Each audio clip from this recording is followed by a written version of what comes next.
છે અને કપડ મંચના તમામ યાત્રિકો છેલ્લા 24 કલાકથી વધુ સમયથી ફસાયેલા છે। યાત્રિકોને સોશિયલ મીડિયાના માધ્યમથી આપી જાણકારી અને સ્થાનિક વહીવટી તંત્ર દ્વારા કોઈ મદદ ન મળી હોવાનો દાવો કરવામાં આવી રહ્યો છે। ભૂખ તરસથી તરવરતા યાત્રિકોએ સ્થાનિક તંત્ર પર રોષ ઠાલવ્યો છે।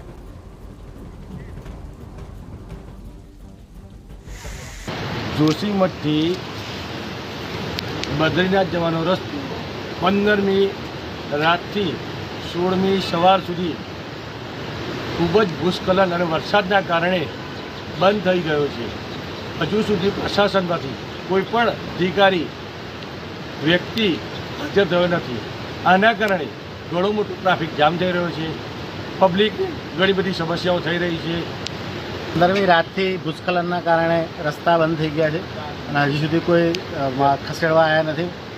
રસ્તો ખુલ્લો કર્યો નથી પ્રશાસને અને બધા યાત્રીઓ ઘણા ફસાયા છે। ખાસી બધી ગાડીઓ છે, લગભગ 150-200 જણા છે અને ખાધા પીધા વગર બધા બેસી રહ્યા છે।